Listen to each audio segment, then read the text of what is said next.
natin ang balita tungkol sa stampede sa Santa Rita College sa Maynila. Malapit nga po yan sa San Sebastian Church kung saan ginanap ang dungaw. At live mula sa Cartilla ng Katipunan sa Ermita, nasa frontline ng balitang yan, si Laila Pangilinan. Laila, ano ang update dyan? Cheryl, mga bandang 6:30 nga ng gabi nang naging abala ang emergency field hospital ng parehas ng Philippine Red Cross. Ganoon na rin ang katabi nila na UPPGH Field Hospital ng isa-isang magdatingan ang mga ambulansya dahil nga doon sa sinasabing di umano'y stampede dito sa may bahagi ng Santa Rita College katabi ng San Sebastian College.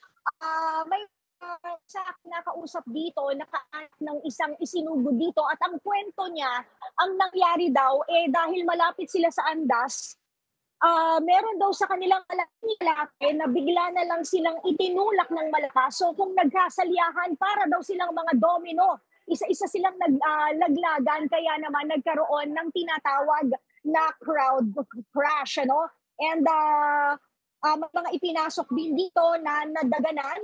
And yung iba naman ay fracture din ang kanilang mga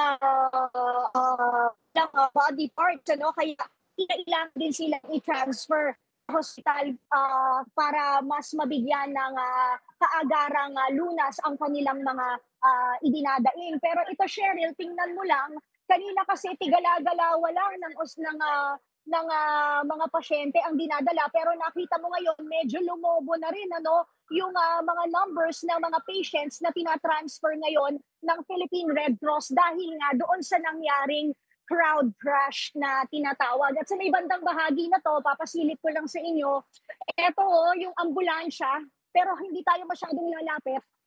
Itong ambulansya, kung nakikita ninyo, meron tayong isang patient dito na itatransfer sa isang ospital dahil nga malala yung kanyang lagay. Hindi kaya nitong tertiary emergency room hospital type ng emergency hospital o field hospital ng Philippine Red Cross at ng UPPGH.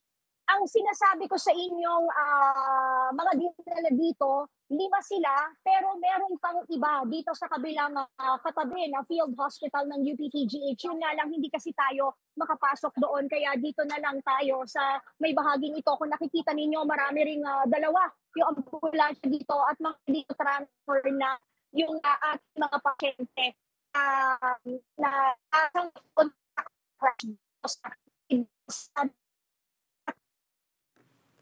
Maraming salamat, Laila Pangilinan. Mga kapatid, Cheryl Cosim po, huwag maging huli at maging una sa lahat sa balitaan. Para sa tuloy-tuloy na talakayan sa Frontline, mag-follow at mag-subscribe sa social media pages ng News 5.